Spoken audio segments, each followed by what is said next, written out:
Hello, Irv speaking. Hello, Dad? Yes, Bethy. Are you okay? The phone call you're about to hear is 8-year-old Beth Stauffer, who was kidnapped with her mother Mary. On June 15, 1980, at 10:14 p.m., the kidnapper allowed Beth to call her dad on Father's Day. The FBI recorded it. Yeah. Is Mommy okay? Yes. That's good. Yes? Happy Father's Day. Oh, thank you so much, sweetie. We can't talk anymore. When can you come home? I don't know. Can I talk? Talk to you, okay, Dad? Can I talk to him? No. Mary Stauffer, 36. Beth Stauffer, her 8-year-old daughter. Kidnapped, chained, abused for 53 days. But they escaped, and Ming Sin Chu was arrested the same day. During the trial, he attacked Mary, leaving a scar on her face. He even hired a hitman to kill her, but she survived and made sure Ming would never terrorize anyone again. He had 53 days of our lives. He doesn't get another day. In the small town of Roseville, Minnesota, Mary lives with her husband, Irv, and their 2 children, Steve and sweet little Beth. The house is packed because the family is moving to the Philippines. It's May 16, 1980. Mary takes Beth for one last errand before the big day. When Beth got home from school, I said, come on, let's go and get your haircut so we look nice. As the hours go by with no news from them, Mary's husband Irv and their 6-year-old son, Steve, are getting more and more worried at home. What's happening? Where are Mary and Beth? Why haven't they come home yet? Mom's not the kind to run away. Mom loves me. Mom loves Dad. Mom loves my sister. There hasn't been any arguments. Around town, the police are searching for a child named Jason, who was kidnapped that very same day. Little boy kidnapped. Jason, playing in a park, never came back. Terrifying story. But they have no idea that Mary and Beth are missing. It's nighttime. Irv finally decides to call the police. That's when he learns about the missing boy, who was abducted by a dark-haired man. The man on FBI's most wanted list. This remains an extremely active scene. Irv fears the worst for his wife and daughter. The search goes national. Roadblocks, ground team, air support. They find Mary's car left in a ditch, but no trace of the missing kids or Mary. Irv is frantic, and as the days pass, his hopes of seeing his family alive are growing thin. It's June 15, 1980. It's Father's Day, and Irv is at home with his son Steve, but still no news of Mary or Beth. It's been 30 days since their abduction. That's when the phone rings. Hello, Irv speaking. Hello, Dad? Yes, Bethy. Are you okay? Yeah. Is Mommy okay? Yes. That's good. Yes? Happy Father's Day. Oh, thank you so much, sweetie. You're fine, Dad. Oh, I'm so glad. We can't talk anymore. When can you come home? I don't know. Can I talk? Talk to you, okay, Dad? Can I talk to him? No. Okay, you call again. See you soon. Okay. Bye. Bye-bye, sweetie. This cryptic phone call hides a much more sinister truth of what happened to his daughter and his wife. The day of the abduction, Mary and Beth are leaving the beauty salon. The 2 are walking through the parking lot. We saw a man walking toward us. And I looked up. I thought perhaps he wanted to ask directions. And he had a gun. He pulled out the gun and put it at Beth's side and said, I need a ride. He forces them into their own car and sits beside them, his gun pointed at little Beth. Mary does everything the man says and drives off. She doesn't recognize the man yet. She doesn't know she's supposed to. I said, I don't know where you're going, but we need to get there quickly because I have to get home. I have company coming for supper. They stop at a red light. Directly behind them is a police car. We came to an intersection, and I remember him saying, if that police car turns the same way we turn, you're dead. But the police car doesn't turn. After an hour of driving, the man tells Mary to stop the car. He opened the trunk, And I realized he was going to put us in the trunk. That was very, very scary for me. I said, please don't put us in the trunk. We won't be able to breathe. We were lying face down, and then the trunk was closed. Gagged, tied, trapped in the trunk of a moving car, the two of them try their best to untie each other, but the noise catches the attention of their captor. And he raised the trunk lid and saw that her ropes were untied. With the trunk wide open, two boys on bikes come near the car. One stays at the front of the car, one walks to the back trunk where he has it open, and he looks in and he sees this woman and child duct taped together, and is alarmed and says, whoa. All of a sudden, something was placed on my feet. And then I could hear whimpering, and I thought, this is a child. 6-year-old Jason Wilkman was just being curious. He saw something he shouldn't have, and for that, he was taken away. And so I started to talk. I said, my name is Mary, and I'm 36 years old, and our daughter Beth is here, and she's 8 years old. And we don't know who this man is, and we don't know what he wants, and we don't know what he's going to do to us. I think he said, I'm supposed to visit my grandpa and grandma tomorrow. And we just talked about being scared. And then the car came to a stop, and the trunk lid was open, and Jason was removed from the trunk, and then the trunk lid was closed. And then all was quiet. And I remember thinking, he's left us here to die a slow death in the trunk. But after what seems like an eternity, the man comes back. He takes them out of the car, into a van, but there's no sign of Jason. Mary asks what he did with the boy. He says he left him somewhere where he could be found. He lied. It will take months for the police to find out Jason had been murdered. But Mary is not stupid. She knows not to trust anything the man says, and she's terrified of what he might do to her or her daughter. We didn't know from minute to minute whether we would be alive the next minute. Then, Mary and Beth are being led into a small house and forced into a tiny bedroom closet. A closet that's been converted into a prison. There was a light bulb with a pull chain. There was a scatter rug on the floor and 2 small throw pillows. They took a screwdriver and removed the doorknob from the inside of the door, and we were locked into that closet. Our hands were still tied. We could not reach up and turn on the light. And so the only thing we could do is lie down on that floor. We just had to try to get some rest because we didn't know what the next day would bring. She knows right away this was not a random occurrence, that this was planned. And their terror, of course, escalated at that point. In the first week of their captivity, Mary is taken into the living room where the man ties her to a couch. He removes her blindfold. She sees that a camcorder is set up and she's being filmed. Then, she finally discovers what this is all about. He had actually been up in the woods behind our house, probably using binoculars. He knew that Beth had a little makeup Barbie that was on the dresser top of her room. He knew our son Steve. He knew that my parents had been to visit. He had followed me down the highway one time. In fact, he even knew where the spare key to our apartment was. The man was obsessed with Mary. He had been stalking her for 10 years. And since she was moving to the Philippines, he wanted to catch her before she got away. This was his moment of triumph. He had found the person he wanted all these years, and he had her in his control. And he believed that it was simply a matter of time, that if she were with him long enough, she would come to love him.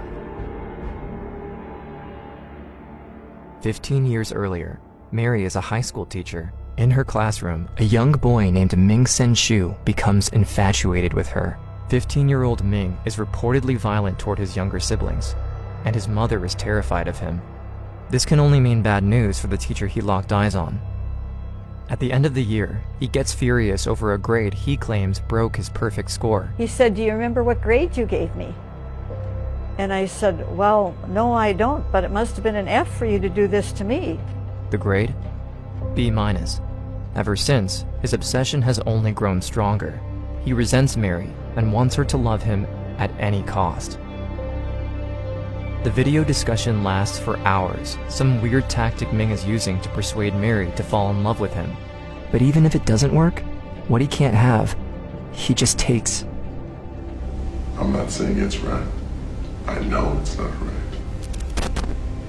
But that's the way I've chosen it. And no one knows. It's an evil thing. I could tell she was upset when she would come back and see me in the closet, but I didn't know why. He warns them multiple times that if they try anything, he would kill them. He hammered it into us. If I ran away, he'd kill her. If you did anything, he'd kill me. June 7th. Ming takes his fantasy of having a family life with Mary further and rents an RV for a trip to Chicago. He leaves Beth inside the RV, chained, while Mary and him go out in public, his gun keeping her in check. During that trip, both Mary and Beth make attempts to get rescued. Mary uses her traveler's check to pay, knowing it should alert the FBI of her transaction and whereabouts. The FBI never received the information. Beth, on the other hand, takes the risk of ripping the blinds off a window and peers outside just as teens are passing. For the first time, she has the courage to act, even though Ming has threatened to kill her mom if she tried anything. She yells out to the teens, saying she was abducted and asks for their help, but the teens laugh at her and tell her to stop making stories. They leave. July 4th, Ming takes them to see the fireworks. Before exiting the van, he warns them, like he's done many times before, that if they try anything, he would kill them and anyone else who's nearby. At that moment, a police car drives by and stops at the red light. Mary doesn't dare do anything. She says, quote, "I couldn't do a thing about it because he always had his gun and he always had Beth." But she memorizes the phone number written on the back of the police car in large numbers. When they get home later that night, she makes Beth memorize it too. July 6th. As they sit around the table, Ming has them playing out another fantasy, family game night. That's when he announces the worst news Mary ever heard. He's taking them far away to another home. Mary can feel the excitement in Ming's voice, but she's filled with despair. Quote, "It wasn't until that day that I despaired to the point that I said to Beth, he's never gonna let us go." There were times when I questioned my faith. Sometimes I'd be so discouraged, day after day, no rescue, no nothing. But Beth was sensitive to that. One day she said, "Mom, do you think that God is going to send his angel to open the door for us like he did for Peter and the other guy?" And in my deep heart of hearts, I didn't think it was going to happen that way at all. But I don't want to destroy the faith of a child. And so I said, well, he certainly could do that, but he might choose a different way. Time is running out. Mary knows she has to risk it all. July 7th. While Ming is out, Mary and Beth are chained tightly to the door inside the closet. Mary's staring at the door hinges, thinking.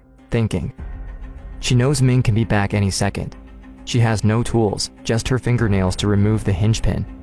She knows it's unlikely the pin will come off that easily, but she has to try.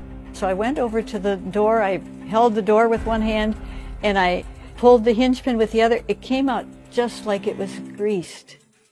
The door separated. It was clear that our cable was going to come through.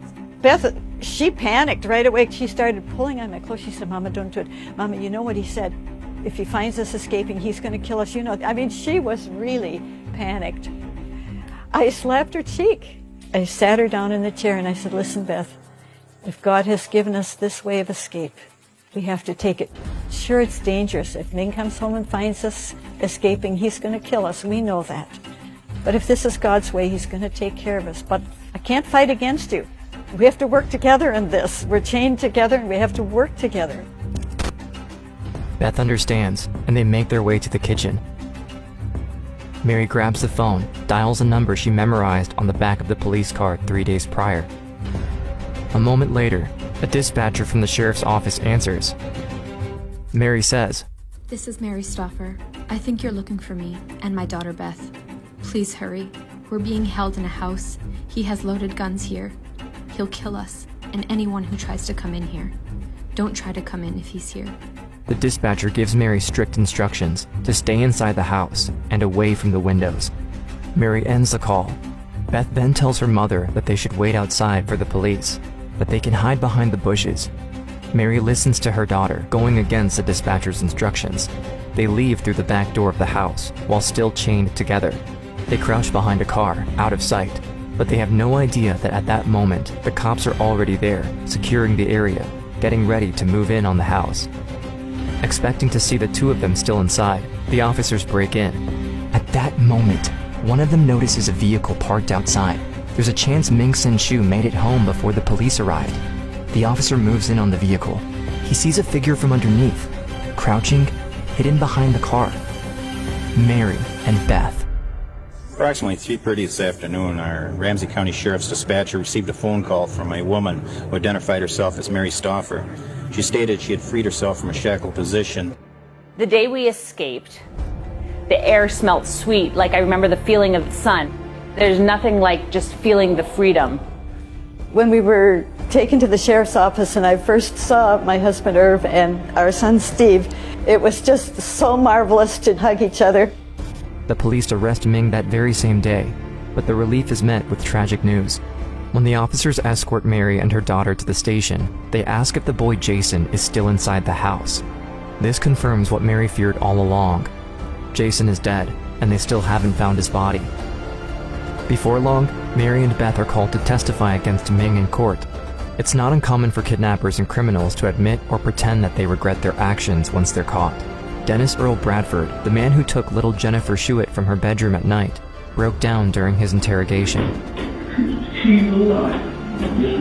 She's alive. Bobby Joe Long confessed he didn't feel good about what he'd done to Lisa McVeigh or his other victims. And the worst thing is, I don't understand why. I don't understand why. But Ming Sin Shu is not like most kidnappers. He said, even if I get put in prison for a very long time, when I get out, I'll go after you, and if you're dead, I'll go after your kids. While in prison, Ming hires one of the inmates and promises a sum of $50,000 if he kills Mary and Beth before the trial. But the inmate goes directly to the FBI and tells them everything. Ming is furious, but he knows he'll see Mary one last time during the trial. In 1980 and 1981, there were two trials. One was for the kidnapping of Beth and me, and the other was for the murder of Jason Wolfman. Our abductor jumped up from his place at the defense table. He grabbed me by the neck and held a knife in front of me and said, "Get back or I'll kill her." I was cut on my face. Yes, Betty. We can't talk anymore. He made a choice. He had 53 days of our lives. He doesn't get another day. On May 16th, 1980, Ming kidnaps the wrong women. Now, they're making sure Ming Sin Shu will never harm anyone ever again. Our abductor was found guilty. The judge gave him a life sentence. Parole was denied. We were very satisfied that he would remain incarcerated. Even after everything Ming has done to her and Beth, Mary survived and helped her daughter get back to the life she deserved. Beth is now married, has children of her own. As for Mary, she did go to the Philippines with her family. With time, the scars of her kidnapping made her strong and resilient. She just recently became a great-grandmother. No matter what has happened, no matter what anybody has done to you, that isn't the thing that defines you. There is healing, there is love, and you can even leave the resentment behind and just go on with your life. It's been 40 years since their escape, and even after all this time, they still share their story, in the hopes that it will help others overcome their own trauma. Mary and Beth are living proof that after tragedy, no matter how dark things seem to get, there is a life worth living.